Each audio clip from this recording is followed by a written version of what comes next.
Hello there, I'm MacLeod and welcome to audio log number who actually knows. Not me, obviously. And, yeah, there's actually some quite interesting stuff to talk about, instead of, me just going, I have no idea. So yes, if somehow you don't already know this, then, Five Nights at Freddy's 3 was released, and, it's weird. There's a lot of mixed opinions about these things. Well, I say mixed. It's more along the lines of people who haven't played the game say one particular thing, the people who have played the game actually say another. It's quite interesting. The actual debates and shit that people have been talking about is that it's like, it came out very, very quickly for games. Like, most games take quite a long time to make, whereas Five Nights at Freddy's has been coming out on a actually quite regular basis, but very, very quickly. A lot quicker than any other game, anyway. Which has led a lot of people to be like, oh, he's just shoving it out, just shovel it on out. Yep, just start making Five Nights at Freddy's 9000 by the end of this year, blah. I don't know why I went with blah, but oh well. But that's where most of the complaints are coming from. It's the idea that that Scott, the man who made it, is shoveling it out, making it too quickly for it actually to be any quality or anything like that, which isn't true, in all honesty. Like, I haven't actually played the game, mainly because I'm a massive wimp, but, like, it isn't a bad game, so I don't know what people are really complaining about. Is it really that it's coming out too quickly? Because that doesn't make any sense. Like, if he has finished the game, why wouldn't he want to? Why wouldn't he want to release it? Like, oh, I finished the game. Let's just wait a couple years because logic. Like, and that doesn't make sense. And also, the games aren't particularly time-consuming to make. Obviously, I don't know what engine or whatever he could be using, or if he's done really complicated shit with the coding or whatever. But the actual creation of the game is really not that hard. Like, compare it to even most indie games or whatever. Like, compare it to Limbo or something like that. That's the closest I can think of. Yeah, compare it to Limbo or Amnesia. Actually, that's a much better example. They're both horror games, they're both indie, both made by extremely small teams. Five Nights at Freddy's is literally made by one guy, but the difference is that in Five Nights at Freddy's it's all a bunch of pre-rendered images, akin to the PS1, except much prettier than that. But pretty in quotation marks, and even 3D models and stuff like that, and the animations, they're not that many compared to, say, Amnesia or whatever. Like, think about all the art assets you would have to make for something like an Amnesia, whereas think of all the art assets you'd have to make for a Freddy's. Their difference is insane. And also you have to make, levels and such for, an Amnesia, and actual puzzles and shit like that. Well, I say actual puzzles. There is a bizarre amount of puzzles in Five Nights at Freddy's 3. Good lord, that name is way too long. But yeah, it's the difference in time. It's not that he's shoveling it out, or at least not from what I can tell. The games are good. From what I've watched, they look like good games. Pretty spoopy as well. But it's the people are complaining about it coming out too quickly. It's these games don't actually take that long to make, or at least not anywhere near as long as it would for any other game. It's basically just a bunch of pre-rendered animations. They're not 3D models or anything. They would have originally been, but in game they're not. They're just a bunch of pre-rendered images. Animations or whatever, don't shut up. And so it's nowhere near as complicated as even something like an Amnesia.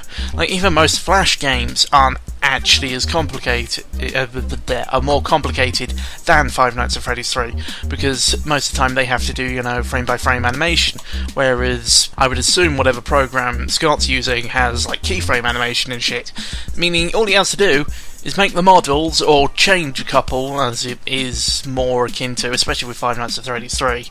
It's more like we made one new model and then we messed with a bunch of old ones, and then make a bunch of, pretty quick animations. Like, most of them are just jump scare animations. That's very, very, like, a 3-second animation or whatever, possibly less than that. And that's exceedingly quick. Like, I could definitely make that if I really wanted to, but I have no experience in coding, so I would have no idea how to do anything past the art. Wonder if I could. No, never mind. But yeah, it's like these games don't actually make that long. Don't actually take that long to make. So I don't know what people are complaining about at that point. It doesn't seem to be shoveling them out, as I've said like 3 times so far. So I don't know what people are complaining about. It's good games. Admittedly, I don't actually find Five Nights at Freddy's 3 as scary as 2, and 1 is just the first one, and therefore not as good as all the others. Like, 3 feels more like a side grade, if I'm going for a more critical approach, instead of whatever the fuck most of the people complaining about the game are going for. Yeah, like, 2 was definitely an upgrade, just flat out. It had more stuff in it. It actually had more of a... yeah, just more stuff to do. Like, you had to actually, like, think instead of whatever. That made it sound... That sounded stupid, but oh well. It just had more stuff and was genuinely a lot creepier, in my opinion. But 3, it's a side grade, not an upgrade, which is a bit of a complaint, but at the same time, he was trying to do something new with it. Like, people... Oh god, I hate how people talk about, like, sequels and repetitiveness and repetitive sequels and stuff like that, because... Oh, people are so flipping contradictory with it. Oh god, it annoys me. It's like, oh yeah, we hate Call of Duty because it's a repetitive sequel, nothing changes in it, but we hate Five Nights at Freddy's because it's a repetitive sequel? No, it definitely changes up the formula each time in a quite major way. But no, it's just... oh god, wait... I can bitch about people's opinions on things for forever, but oh well. So yeah, that was Five Nights at Freddy's, the 3s. It's pretty good. I wouldn't ever play it because I'm a massive bitch, but oh well. On to things that don't scare the crap out of me. I actually went ahead and completed DMC3. Yeah, I mean, DMC3 is like it's an old game, so I never really got around to actually playing it, so I ended up playing 4 before 3. Not that that matters, because the story in DMC is fucking irrelevant. It's like the story in Legend of Zelda and stuff like that. You have to really, really, really search for any proper connections. They connect in name alone, name and appearance alone. But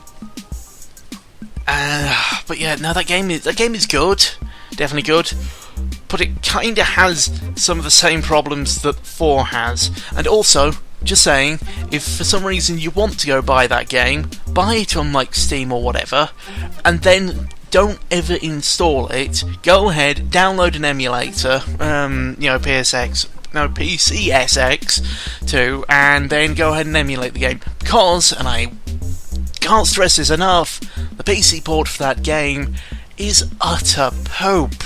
I didn't know you could, like, when people bitch about bad PC ports, it's like, this game doesn't quite reach the frame rates or whatever, and that's about it. It's like, oh, it still does a tad bit in places. It's things like optimization, whereas in DMC3's port, it's just fucking broken. Like, the controls are batshit insane, first of all. They don't work with most gamepads unless you dick around with things in, like, Motion Joy and whatever. And, oh god, Lord, the sound just cuts out at random. I'm pretty sure the optimization is also shitty. I don't know how they managed that, it's a flipping PS2 game.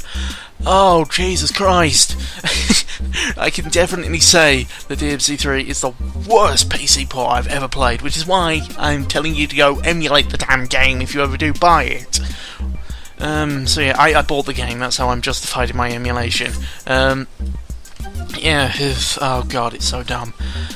But the game itself is, you know, it's pretty fun.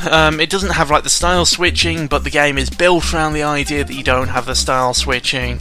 And the styles are actually pretty damn cool as well. They all work nice and a lot more expanded upon than 4, but that's because you level them up and you're more focused around going down one path instead of being able to use all of them.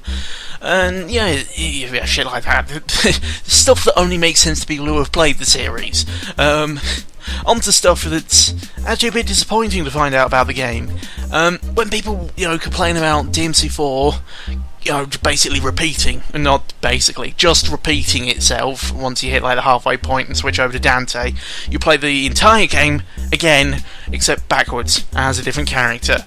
I honestly love the gameplay enough of that game to look past those flaws, mainly because Dante is just fucking awesome to play as in that game. But I was really disappointed to find out that, you know, when people were, you know, bitching about it, they were like, oh, this didn't happen in the other TMC games. Oh, fuck you, sideways it does. Maybe, actually it's a bit weird. DMC3 repeats itself a lot because it has that old game thing where it wants you to backtrack all over the damn place. And it's like, go up the tower, go down the tower, go up the tower, okay, maybe now you've got the key so you can go down the tower again and unlock a thing. It's like, stop, just stop, I played through this 1,000 times now. But yeah, I mean the gameplay's fun, as I've said, but now I'm on to bitching about it, and bitching about it is the fact that everything goes everywhere else. It's just an old game, meaning they really wanted... They made a bunch of environments where like, shit, we haven't made the game long enough. Just make them walk back and forth between doors finding weird keys. You know, it's got, bloody hell, what was the game? What was the game that had, like, oh Jesus, Silent Hill, Resident Evil, I don't remember. It has doors with keys and it wants you to walk all over the place really slowly.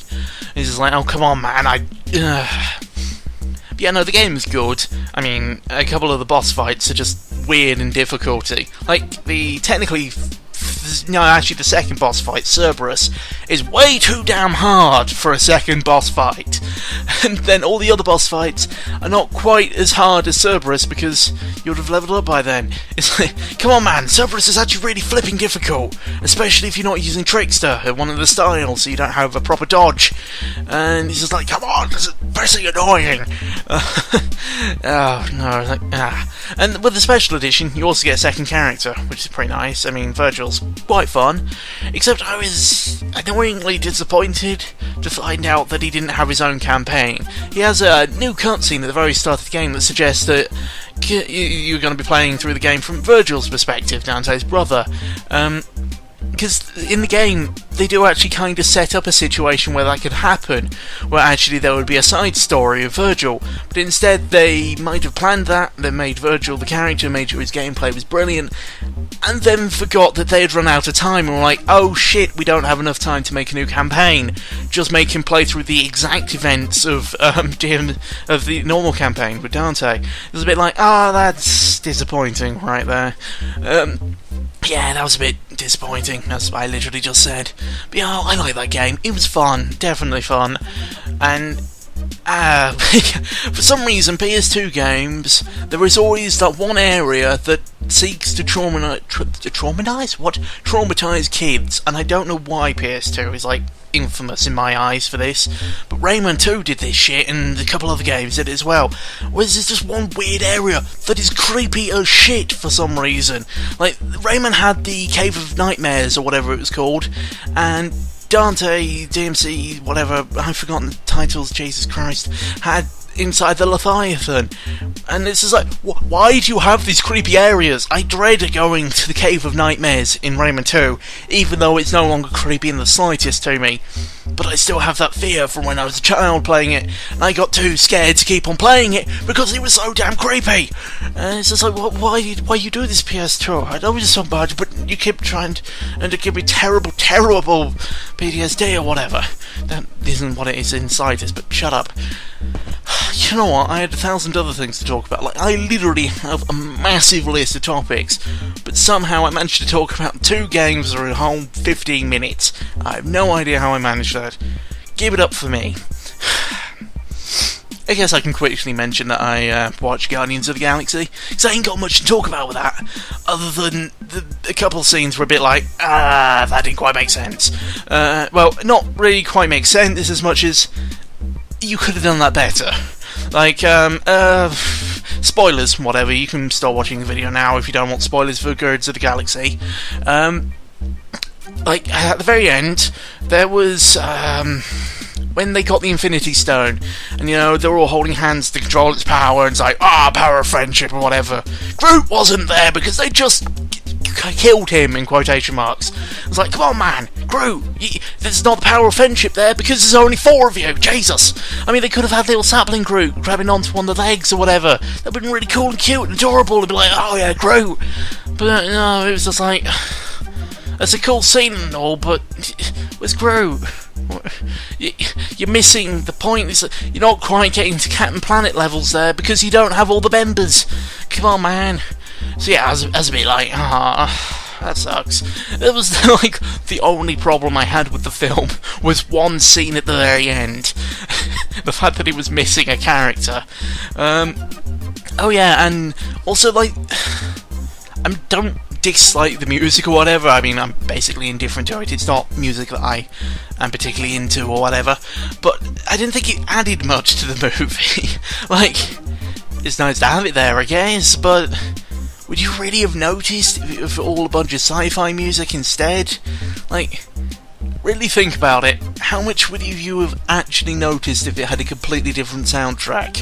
Like, the soundtrack didn't add much. I was expecting it to be more, like, themed around the soundtrack, but it's more like, this is an extreme example because I can't think of anything else. It's like a nursery with heavy metal going on in the background. These things don't quite connect, but whatevs. I mean, I think that's a lot more subjective to me, but it was a problem I had with it, nevertheless. Yeah, oh well. I've been Alan 149 and Guardians of the Galaxy is still pretty good. I mean, I'd definitely recommend it.